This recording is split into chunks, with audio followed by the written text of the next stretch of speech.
Hello and welcome to the Tuesday Night Live. So, today, hello, everybody over here on TikTok as well. We're going to be talking about a question that people have been asking me all week. It's not something that I particularly cared about, but the Olympics. So, as you know, no, I don't want to go live with you. So, as we know, let me pull it up. We can show a little picture.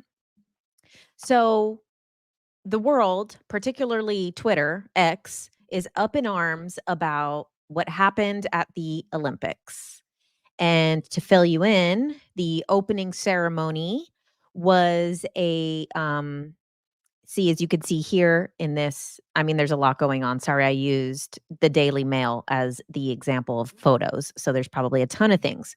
But as you can see here, this was a image from the opening ceremony, and it appears that there is about, I don't, 1, 2, 3, 4, 5, 6, 7, 8, 9, 10, 11. Maybe there's another person. Maybe there's 12 in total. Maybe there was 13.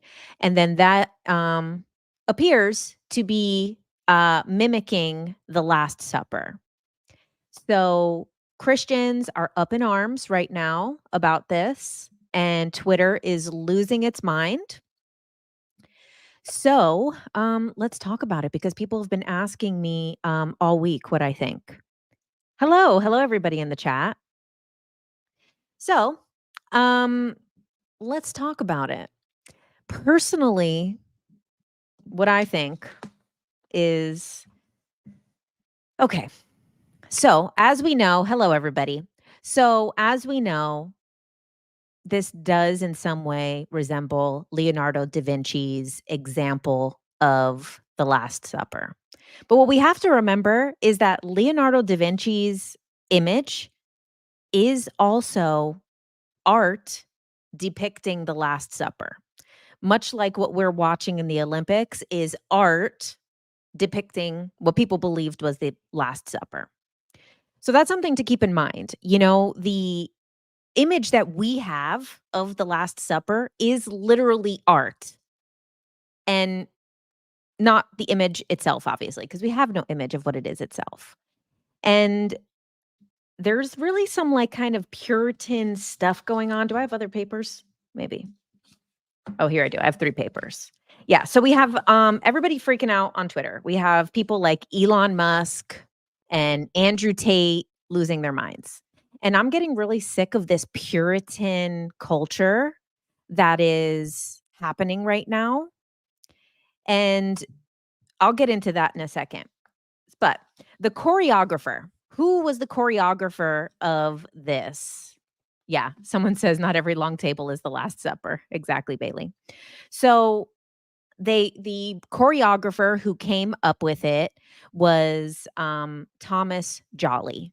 And so Thomas Jolly has finally given a statement on what it is. And he says that it's not depicting the Last Supper at all, that it's a honoring of the Olympics. Now, the history of the Olympics, as you know, is it was from Greece, obviously. And in Greece, we had Zeus and his 12 gods on Mount Olympus. So there's a lot oh gosh, please. I mean, this is the thing. You could be triggered all you want, but I am not going to regurgitate the opinions of others. So if you're disgusted, you can sit with that on your own, because I am not the person who is going to read a bunch of stuff online and just regurgitate it without putting it through my own perception and critical thinking. And I do know that the Olympics comes from Greece. And also, there's a lot of interesting stuff about the comparisons between Zeus and Jesus. So obviously, the name Jesus did not exist in the Middle East at that time.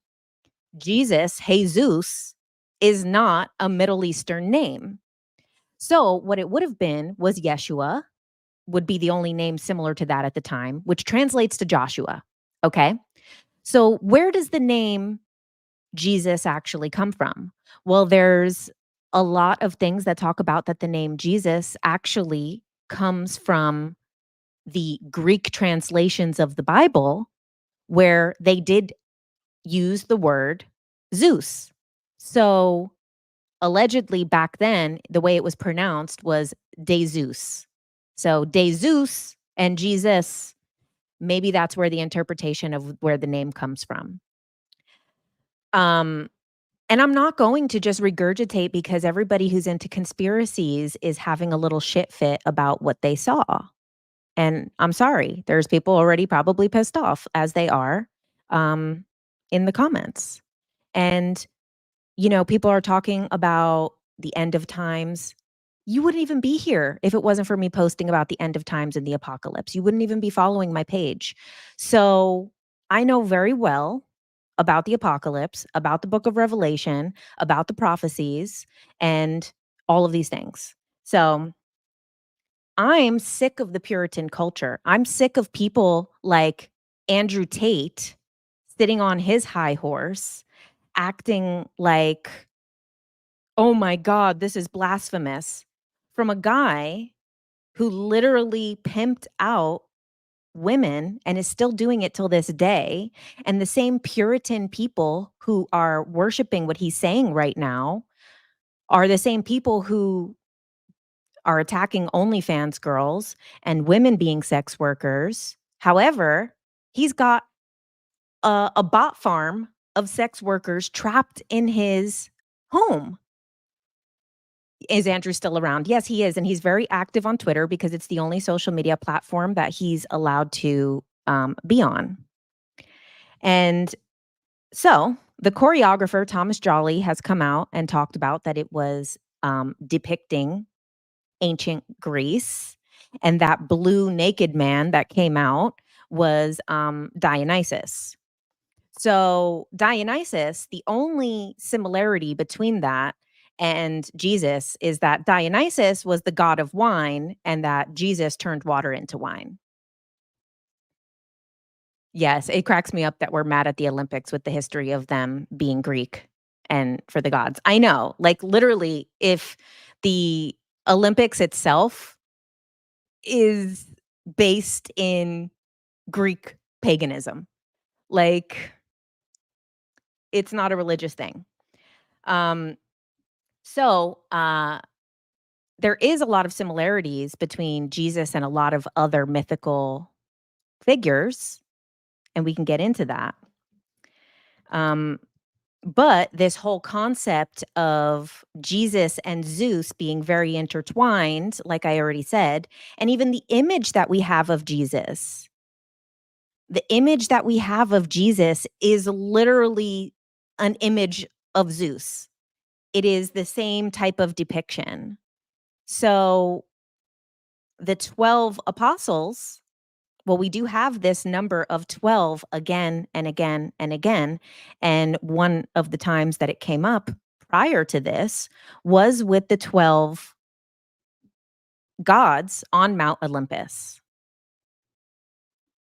Jesus is Dionysus. I mean, the thing that is similar between them is the wine, because the rest of their stories are not. Yeah.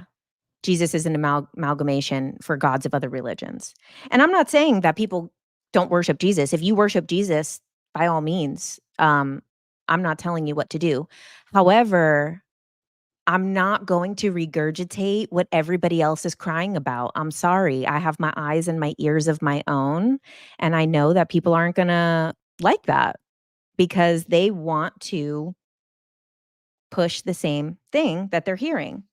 So yeah, if there was 12 people at that table, maybe it was the 12 Olympians. Right? That's where the Olympian thing comes from. Mount Olympus. There was 12 gods in Mount Olympus.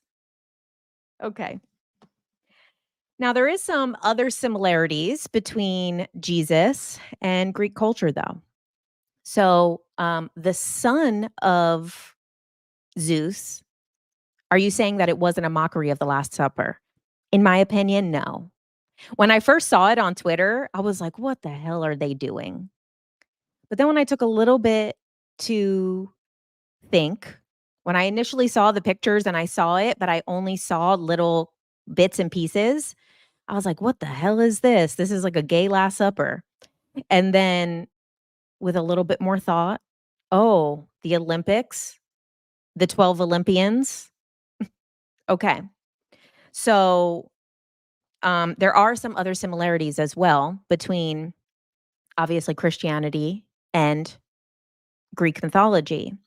So, one of the other things is so we have Zeus's son. Zeus's son, one of them, was Hercules. Now, the story of Hercules very much mirrors the story of Jesus. So we have both of them were the son of God. So Hercules had a son. I mean, Hercules was Zeus's son. Jesus is God's son. They were both born of human mothers. Um, whose mothers both were pregnant by God and had husbands that were humans at that time. They were also both declared rulers of the world by their father. But we also have other similarities coming up in other cultures as well, because we know that a lot of these religious and mythical stories are the same thing again and again. So we also have where do I have notes here? Okay, so Jesus and the story of Horus. So as we know, Horus was right here, right? The Eye of Horus that we know from ancient Egypt. Now, the story of Horus also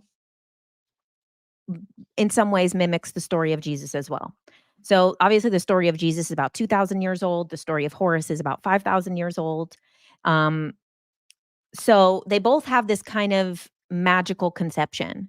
So we have Jesus being born by immaculate conception, a virgin, and then God. And then we have Horus being born in a somewhat similar way.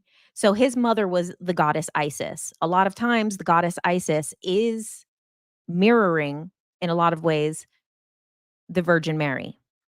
There's a lot of similarities between the goddess Isis and the Virgin Mary. But in the story of the conception, so we have Osiris, who is one of the gods of ancient Egypt. And then when he was killed by his brother Set, then Isis used his dismembered body parts to conceive herself and to basically create a child out of magic. So again, we're seeing a similarity in this story. Now, there is a lot of stuff online that is wrong. So I saw a lot of things that were wrong about this Horus Jesus um, parallels. Like, they were way too close. It was wrong. So some of the things that people are saying is that Horus also had 12 disciples. That's not true. He actually had 16 followers. Um, there's stories of him walking on water, but those are not based in any type of actual myths. So that does not parallel to Jesus. There's also stories online that say that, so we know that Jesus raised Lazarus from the dead, but then there's stories that Horus raised someone named El Azurus from the dead, but there's no information about that. So these are like myths that have started in the internet age. These are like new myths that are like internet myths. So that's not true. However, there's also this other one that is online that Jesus we know was baptized at the age of 30 by John the Baptist. But then there's these stories online that say that Horus was baptized at the age of 30 by Anoop the baptizer, which is not true. That is not based also in anything. So, the one similarity that we see the most is this magical birth. And then the other biggest similarity is that the way that when they were babies. So when Jesus was a baby, his mom brought him to Egypt to protect him. And this is a similar story to the story of Horus, where in order to protect Horus, Isis brought Horus to the Nile River. So there's a lot of weird information about that. Now we have Horus his uncle was Set. And Set was in time over the years as things became more Christian and more about like Satan. Set has kind of been portrayed more in that satanic type of way. So sometimes Set and Satan are compared to each other.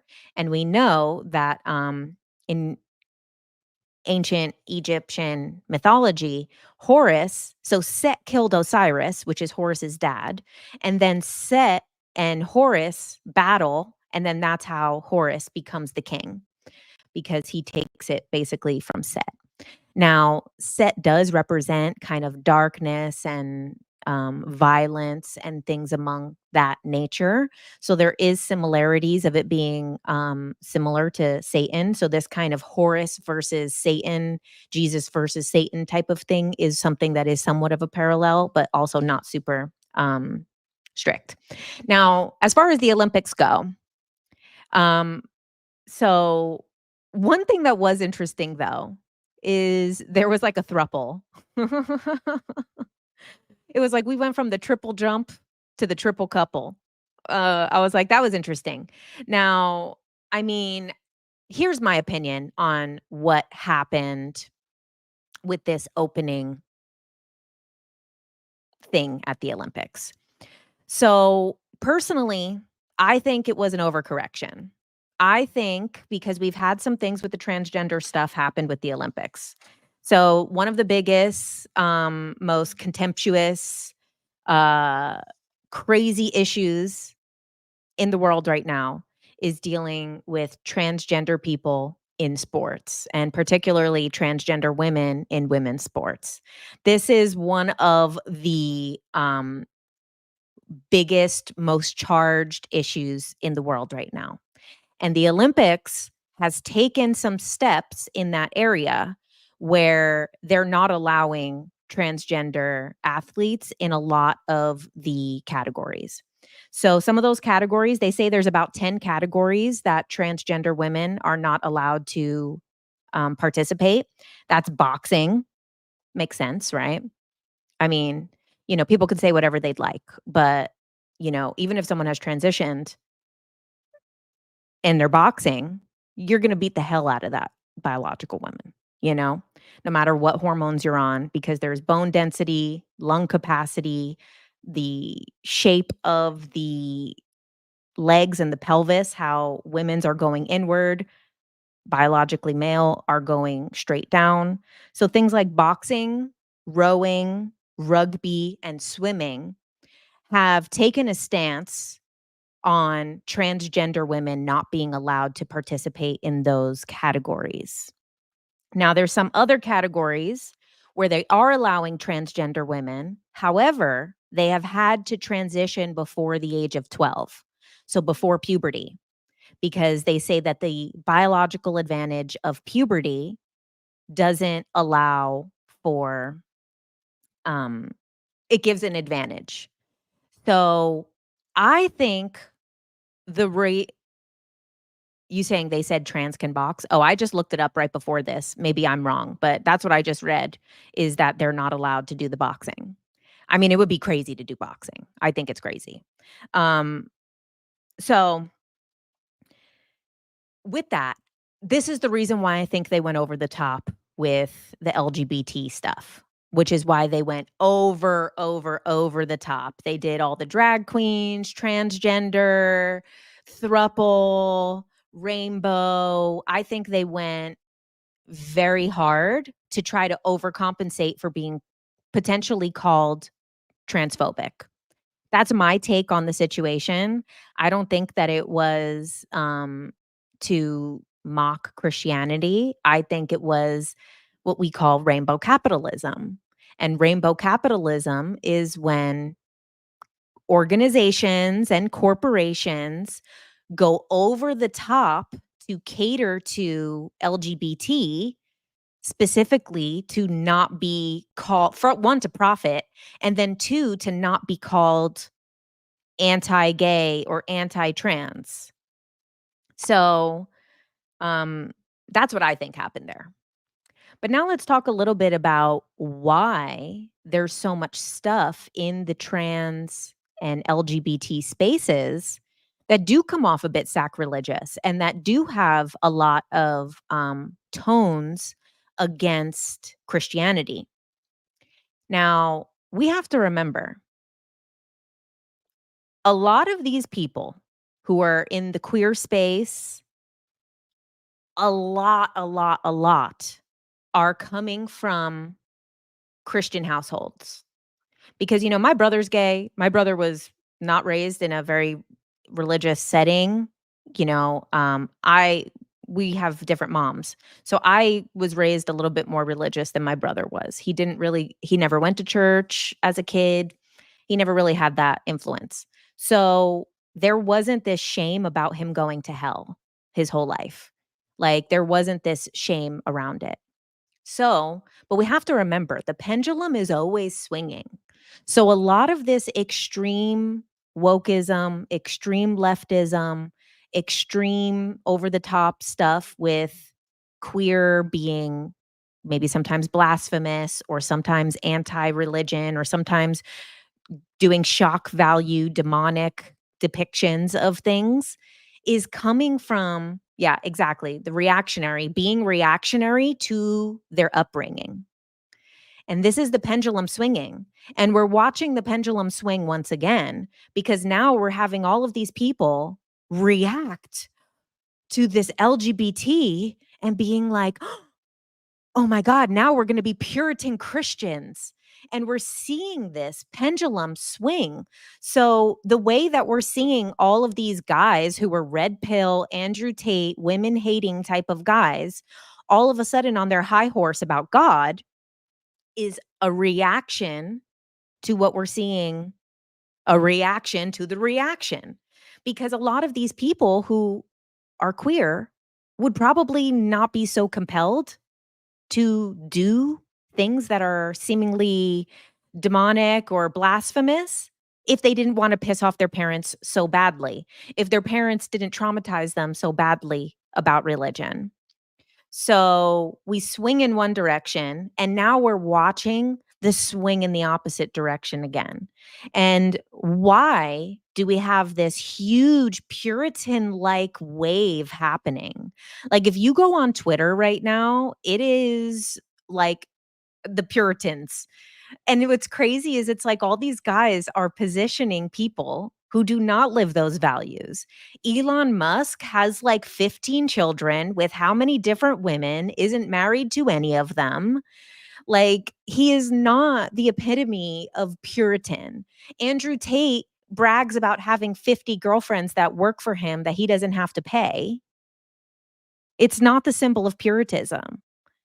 However, why in times of uncertainty, why in times of fear, because this is what it is, we're in a time of fear right now, and a lot of people are not strong enough to admit that they are afraid. So a lot of guys, because a lot of the guys are the ones that are really obsessing over this stuff right now, they are not brave enough to admit that they are afraid at what's happening in the world, that they're afraid of the political unrest, that they're afraid of what's happening in the world, that they're afraid that it could potentially be World War III. And when they can't admit that they're afraid, they're going to the scapegoat of who can I blame right now? And this is creating this like Puritan like behavior. So, like, when you feel afraid and out of control, you have a desire for control. So, how do you get control? Puritan like values. Oh, all of a sudden now I get to point the finger at everybody else and say everybody else is wrong. Everybody else is going to hell. Everything is blasphemous. And it's like, this is a need for control. It's literally psychology 101. We also have the scapegoating and the moral policing. And with the moral policing, it's like each and every one of you is a bad person and going to hell. You're going to hell. You're going to hell. You're going to hell. You're going to hell. And that makes people feel better about being afraid. They also want to search for the culprit. Like, when things are not the way that they used to be, the world is changing, society has changed, things are at disarray right now. We have wars in the world, we have all of this stuff happening, and it's scary. It's okay to admit that it's fucking scary what's going on in the world right now, and that we don't know what's next. And yep, someone said the BS we were taught is collapsing. Exactly. The things that made people feel safe and comfortable are literally collapsing in front of our eyes. The gender roles are collapsing in front of our eyes. The systems, the money, the stabilization of the world. Like, the US has been a superpower for all this time, and we're watching our dollar tank. We're watching things like China rise, and that is scary. So people are looking for an oversimplification of what's happening. We have a lot of complex issues, and it's very easy to say, well, oh, Satan's in charge. That's an oversimplification of what we're experiencing in society right now. Well, it's the demons. Well, it's the demonic ones. That's really easy to just say. Well, it's all the gays and their demonic ceremonies of Olympians. That's an easy oversimplification over having to really look at what's happening in the world. And then there is a level of moral decay that is happening. And are those morals, were they all based in truth? Some of them probably were, and some of them were based in control, profits, all of these other things. So the moral decay that is happening in front of people's eyes, they need an answer. They need an answer. And don't go in. No, no, no. Don't go inward, because going inward might be scary. It might be difficult. It might be hard. I might be weak. I might be depressed. I might get hurt. I might be scared. No, no, no. Let's only point fingers outside. Let's not look inside at all. And this is exactly what we're seeing play out right now. So, this need for this return to normalcy, this, like, especially too, not to say that there isn't women as well, but a lot of the discourse that I'm seeing online right now is coming from men, and especially men who have attained some power. So it is very scary to them, because if you've attained a level of comfortable life in this world, very, very comfortable life, like Elon Musk, well, then, yeah, seeing things fall apart, seeing the dollar collapse, that is extra scary. So wanting this return to normalcy is a cry for the old ways, is a cry for religion to take its heavy hand over us again. Also, the other thing is that people are seeking divine intervention. So people are desperately wanting to get some type of outside help, because they don't want to change the way they're seeing the world and the way they're operating.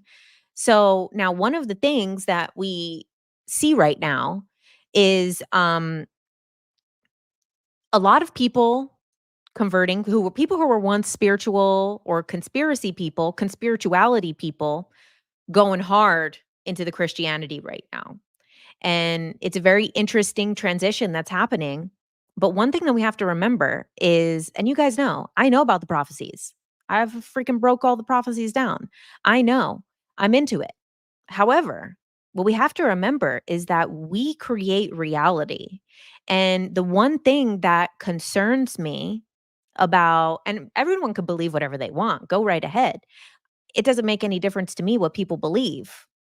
One thing, though, is that we have a lot of people who are like master manifestors and master creators of reality and in the physical reality, stepping to this belief of the end of times. And we have a lot of people not only saying that because turn to religion, there's nothing wrong with it. If you want to, turn to it. However, there's a lot of people wishing for the second coming of Christ. And in order for the second coming of Christ to happen, this world has to end. So there's people that are literally praying for the book of Revelation to happen, that are literally praying for this divine intervention, that instead of rebuilding a new life, a new timeline, instead of rebuilding, you guys know I did the whole breakdown in the Apocalypse series, and then I did the whole breakdown of my Earth Shift series. And the reason that I did both of those was to show us that we have the power to create our timelines. However, now we have all of these people that are like praying for Jesus to come and praying for the events of the end of times in the book of Revelation and the apocalypse. And that's something that is concerning to me. That is the one thing that is concerning about what's happening with this kind of Puritan pipeline that is happening right now, because we're not praying for, because this is the one thing, is that it's like you are rooting for the end of times because that means Jesus gets to come and gets to take you back. And then you get to be removed from this situation. And that's a little concerning. So now, on the topic of that, back to the Olympics, the Behold a Pale Horse thing. So the whole Behold a Pale Horse thing, as we know, is also the title of the ultimate conspiracy book, right? Behold a Pale Horse by William Cooper, which I've broke down the book many times. And so during the Olympics, there was this kind of mechanical machine type of horse that was a pale color with a rider on the top. And, in the book of Revelation, while we're on the topic, it's the four horsemen of the apocalypse. And then the last one is the pale horse. And the rider of that horse is named Death. And behind it says Death rides it. And then behind it is hell. So the pale horse is being ridden by Death, and then hell is behind it. Now, in some translations of the Bible, because there's a lot of these old um, Greek versions of the Bible, it says Hades. So in some versions of the Bible, it doesn't say hell, it says Hades, which is interesting because it brings us again back to this kind of Olympian thing. But as we also know, this is the symbol of the Scorpio card in um, tarot, which is the death card, right? So we have a pale horse with the rider on top of it. But what do we know about this card, right? This Behold a Pale Horse energy, or, we see here with the Behold a Pale Horse energy, and then we have like this kind of Pegasus depiction on top of it, like this angelic type of depiction on top of it. So this death card is not evil. It's about transformation. It's about the changing. And what do we know? The word apocalypse in Greek, in ancient Greek, what it meant was the unveiling of information that was previously unknown. So there's so much stuff that has to do with this apocalyptic stuff, which is really the unveiling, which is really a changing of um, the ways that we have known up to this point. So also, just on the topic of Behold, Pale Horse, one of the things that it says with the pale horse is that it says that horse gets a fourth of the earth. So 1/4 of the earth is given to that pale horse, or it takes it, whatever. And that part of the earth is taken over by sword, which is violence, hunger, which is famine, death, which could be many things, and the beasts of earth. Now, what are the beasts of earth? You know? I don't know. Humans could be a beast of earth. Okay, let's see what other notes I have about this, and then I can answer some questions about different things. I have a couple of other things that are similarities between um, Greek and Christianity, Greek mythology. So we also have this concept of the afterlife. We have this higher afterlife and then this underworld, which is a concept of heaven and hell. The underworld is Hades, And, is it also ruled by Hades? Is it like a name of both? I'm probably remembering. We also have the depiction of women in all of this stuff, right? So we need an explanation. We need an explanation for evil on the planet. So it makes sense that all of these misogynistic guys are so bent out of shape right now because in both ancient Greece and in Christianity, evil is brought upon the world by women, right? Everything was perfectly fine until Eve ate the apple or until Pandora opened the box. And it has the same depiction of evil being brought upon the world by women. And that alone is bullshit, right? Like, come on. We already know that men commit like 75% of crime and like 80% of violent crime. So we already know who is in charge of all the wars, who's doing all the bloodshed, who's killing everybody, who's greedy, who's taking all the money, who's taking all the resources. So, right. Women brought evil upon the world. Okay, sure. Let's see what else. The other one of the other similarities is Hercules and the Samson story in the Bible, which basically are the same exact story of defeating a lion. Let's see. Do I have any other notes? Oh, and I have a little bit of notes on the Leonardo da Vinci stuff. The bear. How can women create life and evil? That's a very interesting question. So now, feminine energy is also destruction. So we have masculine and feminine energy that are both elements of destruction. And the way that we see the feminine destruction is what we see in nature as part of a cycle of renewal, because this is what we see. So, as we know, the woman's body, when she goes through menstruation, there's 4 phases.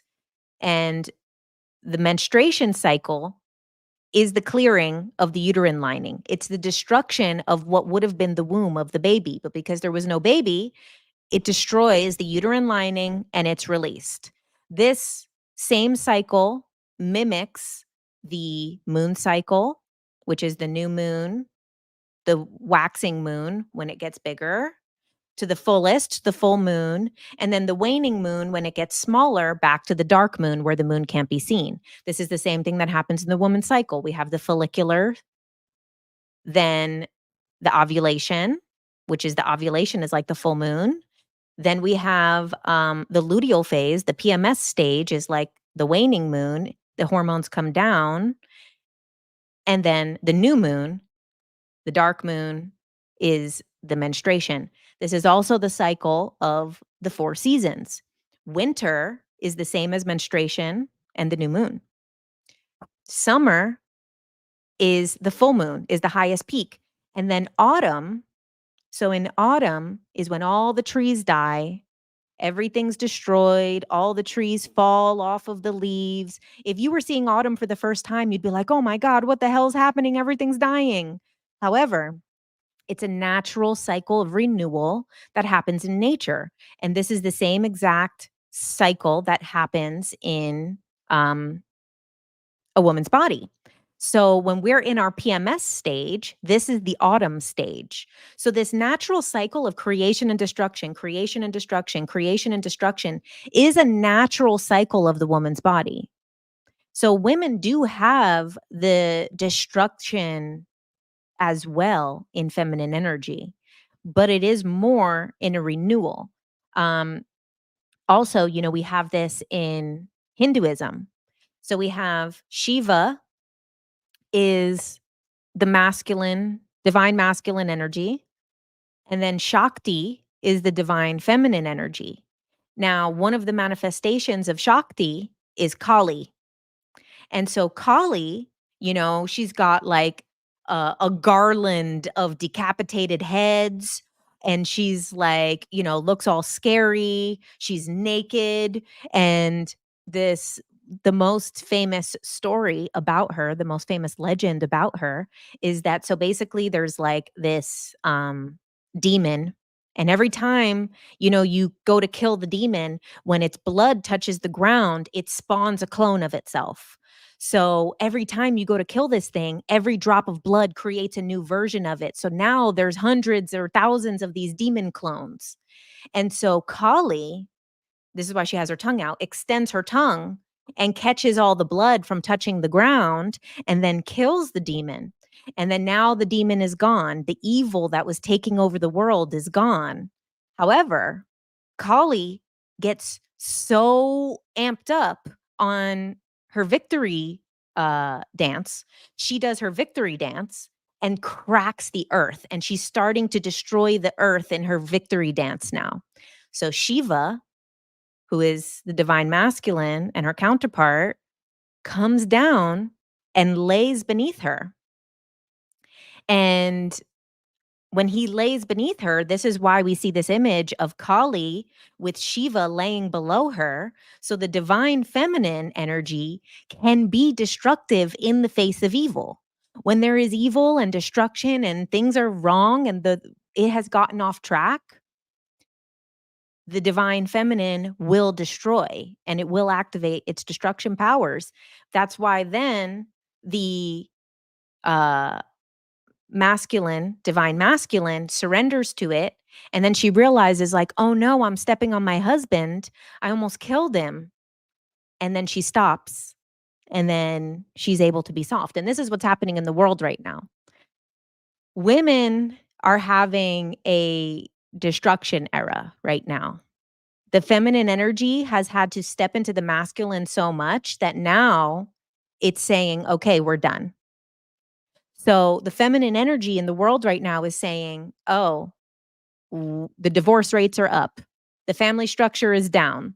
They don't want to get married. They don't want to have kids. The birth rate is declining in all countries. Well, all like Western countries, all, first and second world countries. The birth rate is down. They're not even having enough children to keep the population going, which is going to lead to destruction in the next generation. There's not going to be enough people. Yeah, 4B, exactly. So like these movements are happening where women are basically like, okay, well, if the divine masculine is not going to take its part, then I'm removing myself. And when women remove themselves from the equation in this way, until this divine masculine can step in out of the toxic masculine, it's going to be destruction. And women destroy differently. So men destroy with chaos, bloodshed, war, murder, but women destroy different. Women destroy in a nature way. So women destroy by not having kids, not getting married, slowly allowing, because it doesn't take much for that to have an effect. And this is the difference of what's happening. And this is why, we have people right now in politics that will not stop talking about the childless women. And it's like, this is not the divine mask. This is not like Kali's destruction of the world being an evil, because a lot of women don't want to procreate because they don't like the way that things are going. They don't want to bring a life into a world like this. So when Kali, what stopped her was when the male counterpart was able to be tender at that point. He was able to lay below her and say like, okay, it's all right. Calm down. I'm here. Step on me. Don't crack the earth. And he was strong enough. Will you upload this on YouTube? Yes, I'm streaming on YouTube right now. So with that, until the masculine energy of the world steps into that role, it doesn't need to be submissive. It doesn't need to be emasculated. It's in strength that it is not afraid. But right now, men are so afraid and they can't admit that they're afraid, that they're going to the Puritan culture, that they're being like, oh, the childless women are what's wrong with the world. It's like, okay, well, yeah, that's going to do it. You're going to bully us into having kids. Good luck with that. Good luck in 50 years. Okay? Good luck in 50 years, civilization.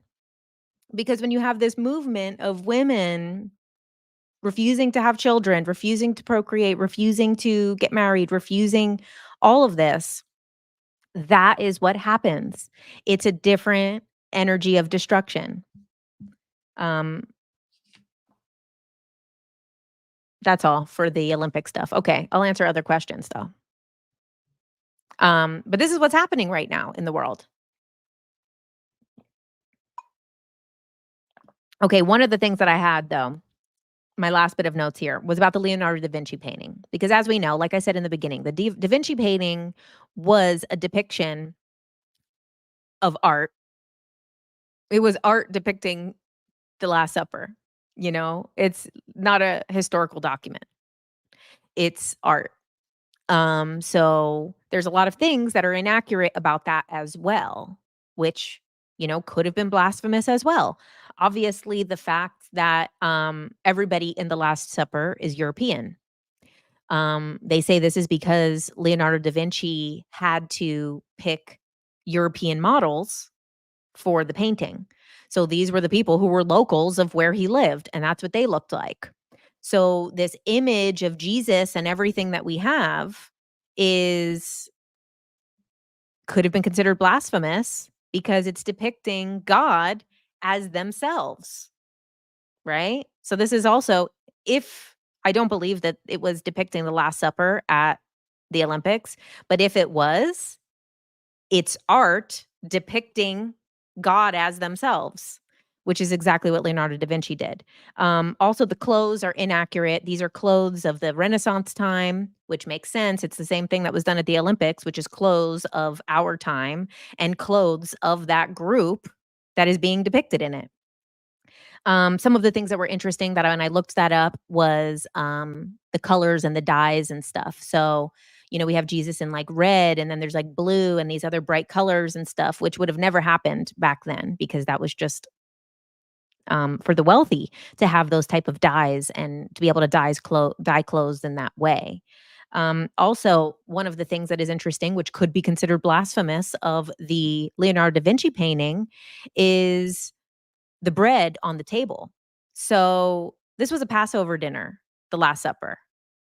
So, this Passover dinner, because as we know, Jesus was Jewish, th you don't have yeast in the bread. So, the bread that is being depicted is not what was used specifically and would be blasphemous to use yeasted risen bread as opposed to the flat bread that would be used for, Passover. And then also it's, depicted in the daytime when in the Bible it's at nighttime.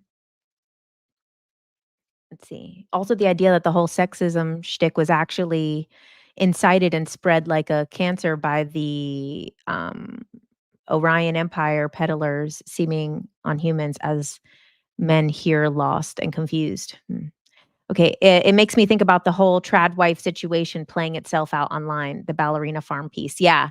So this is the other thing too, is this is like this back to what I said about that Puritan type of culture where it's like when you why was Jesus the Statue of Liberty? What are you talking about? The Statue of Liberty is a woman. What are you saying? That's Lady Liberty right there. That's a gal. That's a lady. Um But it comes back to the Puritan stuff, the trad wife, the ballerina farm thing. Um, it is this kind of return to normalcy. It is this return to normalcy that people are dying to have, and they want a culprit. They want something that is like wrong and bad in the world, and also, the concept of being left behind. A lot of people are praying for the rapture to happen. They're praying for Jesus to come back and they're praying for the world to end essentially. And, obviously with something like that, people would rather just especially with Christianity because you could just be saved by accepting Jesus. We talked 2 weeks ago about the different types of God, basically um, the difference between Judaism and Islam and Christianity, and we talked about, like, atonement in those things. So how are you forgiven for your sins? In Christianity, you're forgiven for your sins by accepting Jesus as your savior. In Judaism and in Islam, the only way that you're forgiven for your sins is to acknowledge them, make them right, change your behavior, take action, help people to even it out. It's not just as simple as accepting a savior. So this is one of the things that is happening now that is what's happening with a lot of people is like they're like, "Oh shit, what if the end of times does happen and I don't accept Jesus? So what if I get left behind?" Yeah, the only resemblance to the Last Supper painting was that they were on the same side of the table. Exactly. I mean, their body positions were in some way similar. I will give people that, but I don't think that that's really what was happening there. Um, Everyone wants the earth to shift, but first we have to change ourselves. It's true. And most people are not willing to be honest enough with themselves. Can MK Ultra be used by military intelligence on their own family members? Yeah, I think so. I do. People with military family could be susceptible to certain things. A lot of times people are not going to do that stuff to their family. But as far as the alien abduction stuff, there is a very high percentage of people who've been abducted by aliens that come from military families. It's one of the highest. There's the three highest concentration of groups that have been reported to be abducted by aliens, self-reporting, obviously. Military families, children of military families, people of German descent, and people of Native American descent. Those are the three major groups that have experienced alien abductions. And that comes from a lot of different people's research. I've seen that with Linda Moulton Howe's work, Yvonne Smith's work. Um, Gosh, I can't think of the other guy's name. There was a guy, Robert Lear, who used to do stuff with implants. He talked about it.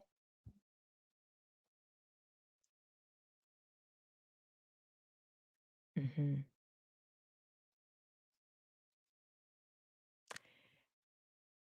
Most people are more interested in the bad than the good. That's true, Michael. You feel like all religions are different interpretations of the same thing. Exactly. Because look, 2 weeks ago, we broke down how the three main religions are the same. Now, in this one, we've talked about how much the stories in Christianity mirror ancient Greece, mirror ancient Egypt. It's terrifying. You're German, Native American, and some English and Irish. RH negative. There are more good people in this world than evil. Don't believe the lies. I agree with that. I don't I mean, I think everybody is both. Nobody is all one. I don't think evil. I think people do right and wrong. And everybody is both.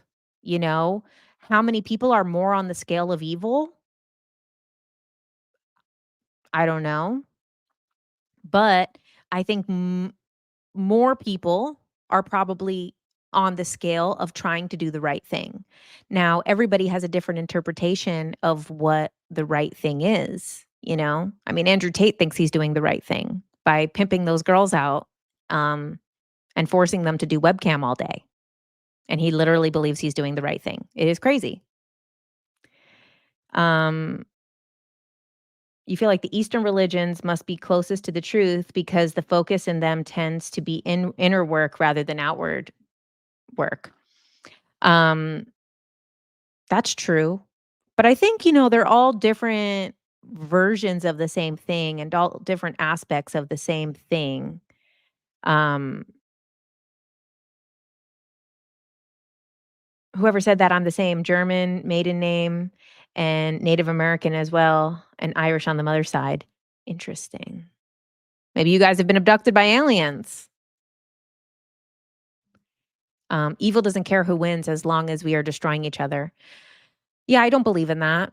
Um, as I've talked about many times, and I know it's very triggering to people, um, I don't believe in evil forces. I don't believe that there is an evil force. I don't believe in Satan.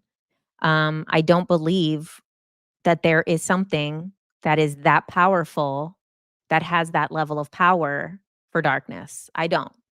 It makes no sense. Christians are the only ones that empower the devil to that level, because Jews don't really talk about the devil. Muslims don't really talk about the devil, but they say that there is something that is similar to a Satan, but it basically can only whisper in your ear. It doesn't have the power to have control of the world and to do all of these things. It just whispers. So these whispers are not very powerful. Now, only in Christianity do they have this extreme power of the devil. Like, the devil is so powerful that he can talk through everybody and control everybody, and it's like, in some ways, they make it seem like the devil is more powerful than God, and that's bizarre to me. Why would a God that loves you unconditionally also create a place like hell? It makes no sense to me. Yeah, I agree. I feel like God created us and gave us free will. Why would he punish us for using it? You said the devil is on this earth. I mean, I don't believe in a devil. You said no dark spirits. You grew up Catholic and it's a way to control. Yeah, I mean, there definitely could be entities and beings that are very self-serving or very wounded or something that causes them to do what we would consider wrong. I'm not saying that there's nothing that has any wrong intentions in the world or outside of this world. It could, but it does not have the power that people say. That is crazy. You mean the devil is more powerful on this earth? There's bad people and good people that do good or evil. Yeah. Eternal consciousness torment is not in the Bible either. Interesting. Can the simulation overlords punish? Um, I don't believe that on a spiritual level we could be punished except for punishing ourselves. I don't believe that there's punishment. I don't believe that God punishes. And so now, there's this concept of loosh and stuff. There's this concept of evil forces that create evil conditions on this world for us to feed them. That basically we're food to these beings. However, you know what we need to survive, right? Air. And what creates air? Trees. And trees create this byproduct. And we need that byproduct that the trees create. So are we evil to the trees? I mean, we cut them down, we chop them down even though we need them.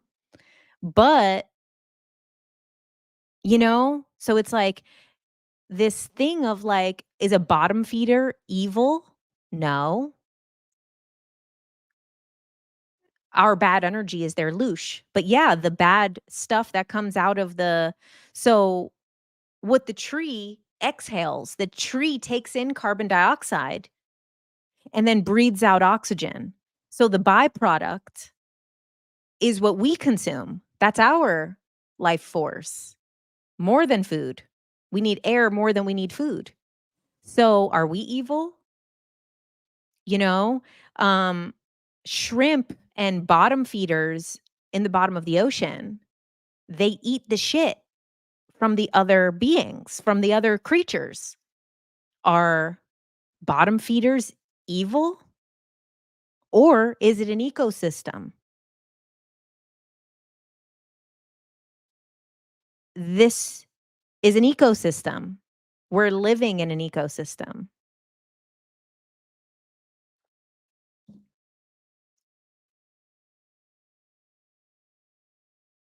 You said, "If you believe in aliens, please believe in God." I believe that there's a consciousness of the universe that could be called God, of course.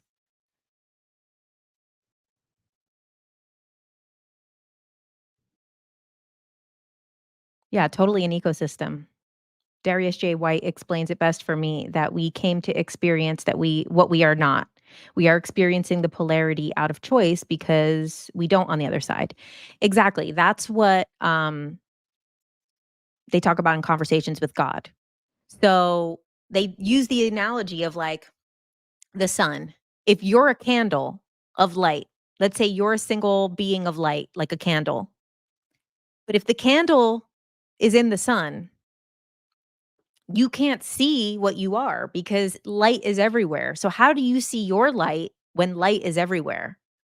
If everything is light and your light, how do you see your light? Because there's only light.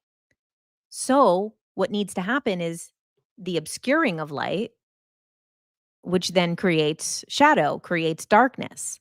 And then when there's shadow and darkness, now you can see your individual light. And that's what this is. That's this world that we live in. You said, so there's a version of Jesus for the aliens. So there's something really interesting in the Urantia book. So the Urantia book, people say that it's very like controversial and stuff. I mean, I haven't gotten to those parts. It's literally like this thick. Oh, I have to verify my identity. Um, so in the Urantia book, which I said it's like this thick, it's so much stuff in there. People have said that there's some, like, racist stuff in there. I don't know. I haven't seen that. What I saw was they were talking about blue skin people and beings that used to have blue skin on the earth, and that the blue skin used to be the most superior, but that it doesn't live on earth anymore. But I don't know, maybe there is other stuff in there. So I haven't come across that yet. But in the Urantia book, and I'm answering this because Stella says, so there's a version of Jesus for the aliens. In that book, they talk about how every universe has a Michael, and the Michael is what they call it to simplify it for us. A Michael is the only begotten son of the image of the idea of the perfect creator. So our idea of the perfect creator is God, right? So our idea of the perfect creator is God, is our God. This is what created us. This is consciousness. This is the I am. This is that. In the Urantia book, it says there's 700,000 versions of this that exist, and that every single version has a Michael, and a Michael is the only begotten son of God. So, in a way, this story of Jesus is an archetype that exists in every universe. So I don't know. That's what it says in the Urantia book. Yeah, 700,000 is insane. So every version has fallen. I don't really believe in the fallen, you know? It's interesting. Like that's like a very like Christian concept. Um, when we broke down the three religions 2 weeks ago, one of the things that was interesting that comes up in Islam is that they don't believe that an angel can fall. Which is, part of the reason they don't believe in this, like, story of Lucifer and stuff, because they don't believe that an angel can disobey God. They don't believe that an angel can fall because they say that angels don't have free will because they don't exist in this realm of free will. They live outside of the existence of this free will realm, and that they're only servants of God.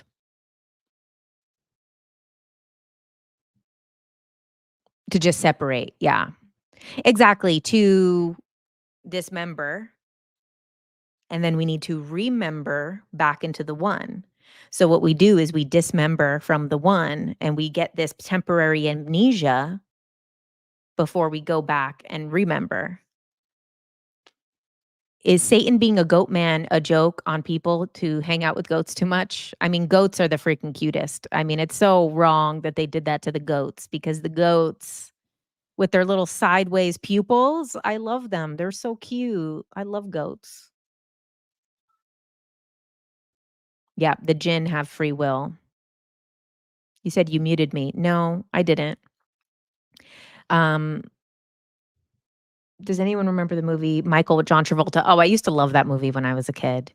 Um, but in Earth, there have but in Earth, there's a being in multiple eras, Buddha, Jesus. So,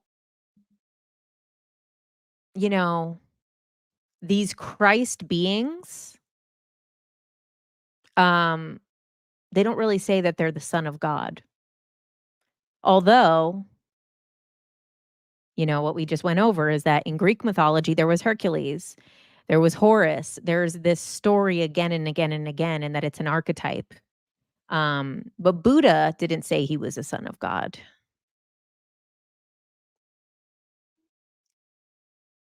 Let's see.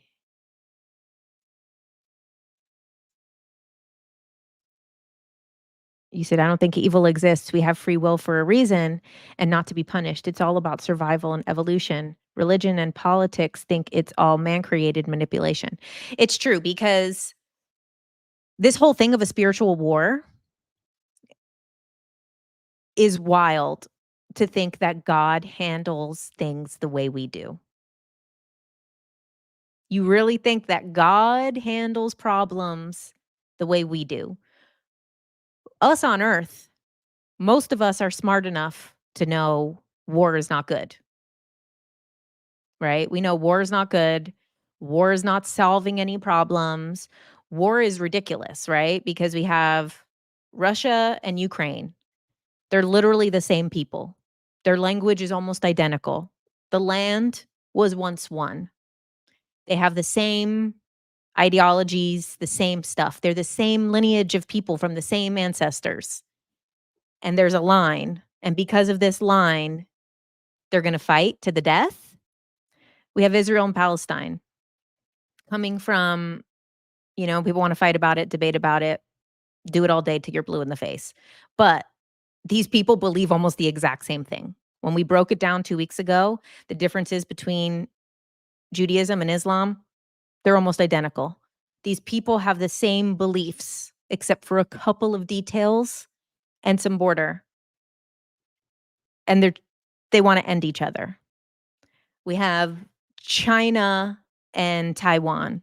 They're literally the same people wanting to take over each other and fight each other. War. Most of us on this planet already know that war doesn't solve anything, doesn't work, is not good. It's horrible. You think God hasn't figured that out? When these people start talking about the spiritual war, I'm like, I'm done. I can't. Yeah, because God handles the way that greedy, dumb people do. People that wanna profit off of death. People that wanna profit off of murders and genocides and all of these things. God doesn't handle problems like that. Humans shouldn't even handle problems like that, and most of us know it.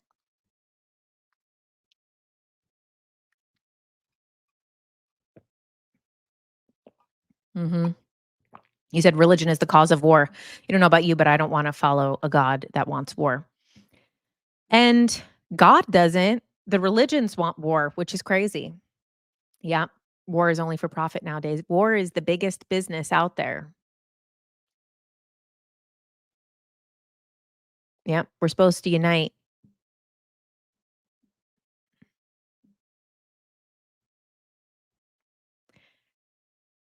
As a Catholic, it's never made sense to me that a God who loves me unconditionally would determine where we'll spend eternity based on a measly few years we spend on earth. Your videos are gems. Thank you. Oh, thank you.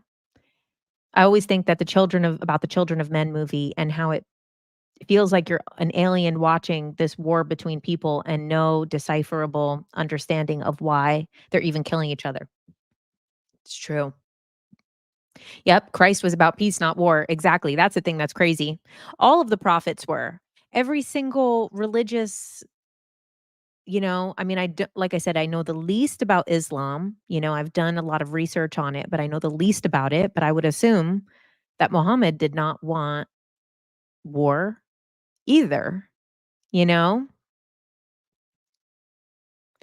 How do you think this war thing would look like in 100 years? Well, I guess it depends on us, right? Because we would hope that in 100 years, war is over, right? Because it seems so far away and it seems like, you know, we got to figure it out. However, go back 100 years, you know, it's going to be soon almost 100 years to the beginning of World War II. You know, it's a little bit over 100 years from the end of World War One. So we're pretty much in the same situation 100 years later. You go back thousands of years, what's happening in Israel and Palestine, that's the Crusades. We've been having the Crusades on that land for thousands of years. So I would really hope that in 100 years we would be able to figure it out. But at the same time, there's not great evidence that we would be able to. History repeats itself. Yeah. So in the book Bringers of the Dawn, it says that the times that are, so that book was written in 1992, and it said the times that are coming will be a repeat of history in the most dramatic way. And that is what we're seeing. We're seeing a very dramatic repeating of history. War has been and always will be about greed and the hoarding of resources. It's true.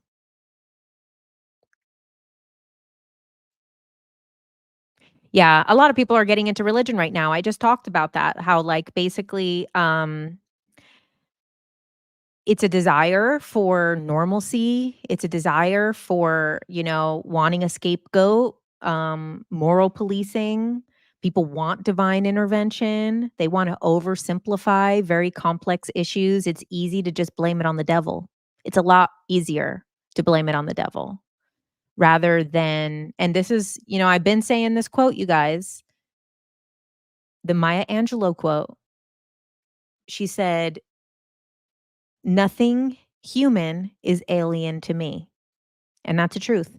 Nothing human is alien to me. And until we can fully understand that nothing on this world is alien to us, meaning like it's human. Everything on this planet is human, all of the bad, including the good. So when we look at these wars and everything and we're like, I don't get it. I could never. It must be Satan. It must be the devil. It must be the dark forces. It must be a spiritual war. It must be the end of times. It must be um all of that stuff. It must be, the apocalypse coming. It must be, you know, wounded humans. And we're all capable of it because if you were living in Russia right now, you would probably believe that, everybody's treading on you and everybody is trying to come and take over your stuff and trying to put you as the bad guy. If you grew up in Ukraine and you lived in Ukraine right now, you'd be like, this is what we believe in and we need to defend ourselves, obviously the big issue with Israel and Palestine right now is that, like, if you were raised in Israel and you had to serve in the IDF, like every single person in Israel does for 2 years, has to serve in that military, you would believe that you're doing the right thing. People who are raised in Gaza and they believe that Hamas is the right thing. And this is something that we have to understand and accept. Every single person is a product of their environment, a product of their programming, of their conditioning. So for people to just, it's very easy for those of us who live in the US or live in the Western world to look and be like, "Oh, that's crazy. I can't believe that. I can't believe this one thinks they're doing the right thing, or this one thinks they're doing the right thing, or this one supports this, or this one supports this." But at the same time, we live in the conditioning that we live in, and thankfully, our conditioning is safe enough. You know, our conditioning has been safe enough.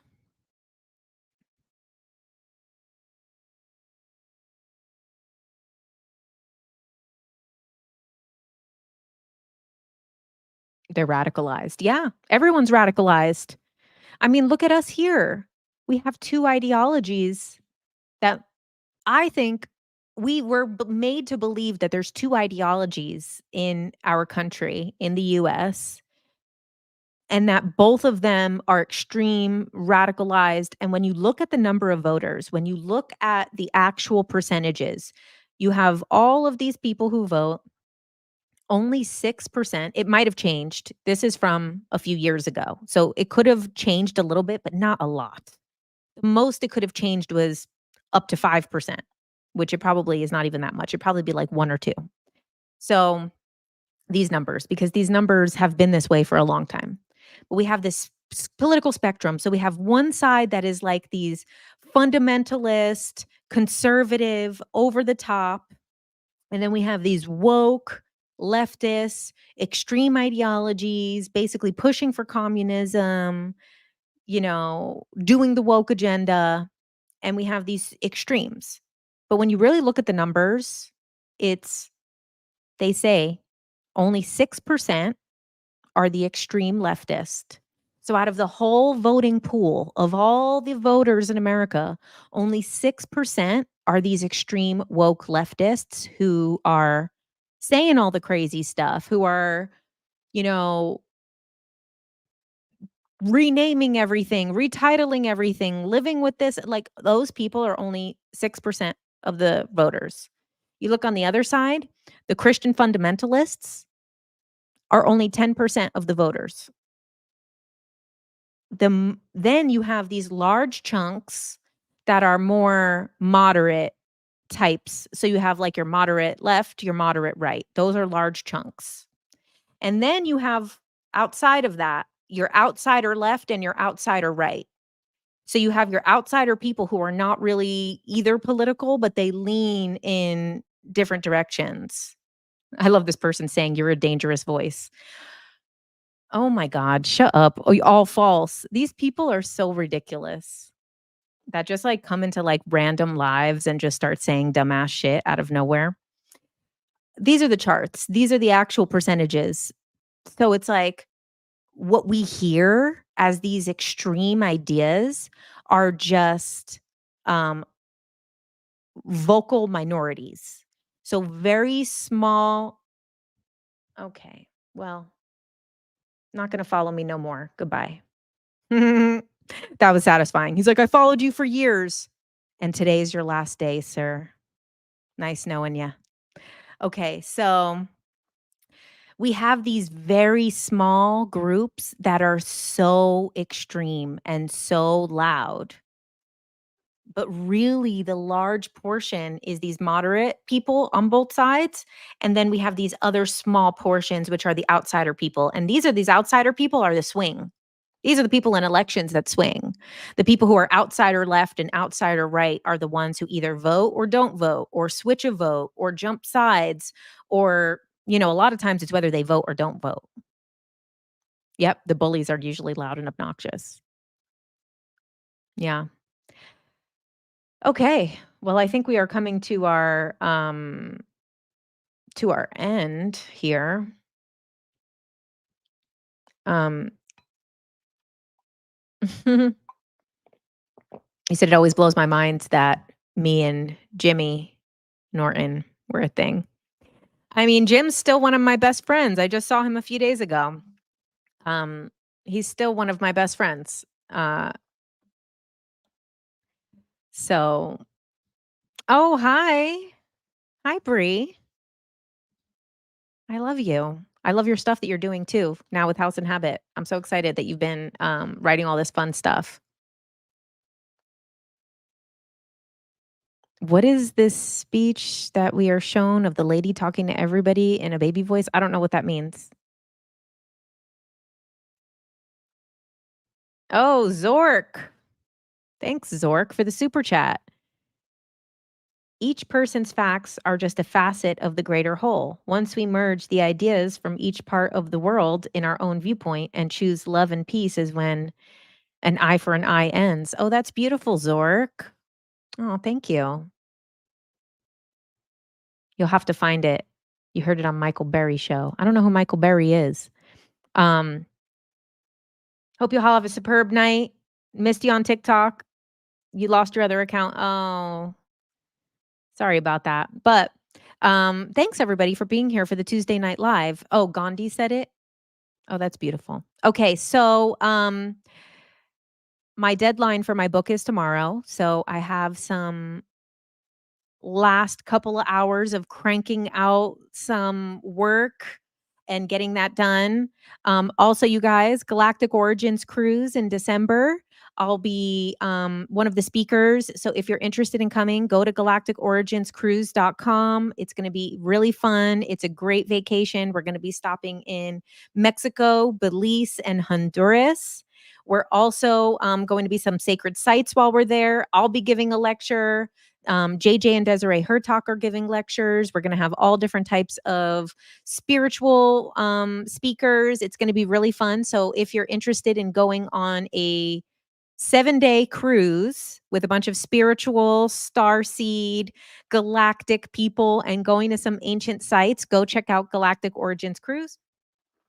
And also, just so you guys know, I'm not going to be having a Tuesday Night Live for the next 2 weeks because I'm going to be in Peru.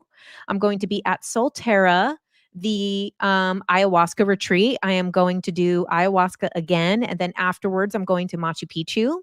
So I will not be here for 2 weeks. And I will miss you guys, but when I come back, I'm going to do a whole nother ayahuasca series of the long breakdowns of every single night. And then I'll compare what is the difference between Rhythmia and Solterra. And I'm so excited. Now I'm finally getting used to my diet of the ayahuasca diet with basically no flavoring. I'm eating brown rice and steamed vegetables all day long. Dry sweet potato, plain eggs. But I finally got used to it. I finally got used to it and I'm enjoying it. So I'm going to have a little bit more plain brown rice. And I'm going to be leaving in a few days and I'm super excited. Aw, thanks. Listen to frequency that protects you during the DMT. I mean, we're gonna be in a very sacred place with some healers and shamans. I'm gonna let them play whatever they need to play or sing. I think what they do is sing. So they sing individually to you, which is a little different than the experience at Rhythmia. So I'm really excited to see the difference. Okay, guys. Well, that's all. Thank you so much for being here. I will catch you guys. It'll be in 3 weeks, actually. So it'll be let me see when I'm going to do my next Tuesday Night Live.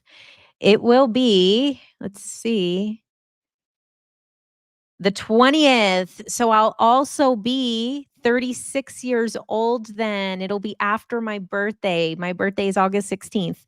So maybe on the 20th, we'll do a live. It'll be a nice little birthday celebration. Mhm. Don't mix up the inside and the outside. I'm hoping not to this time. I'm hoping not to. Okay, guys, love you. I'll see you next time around.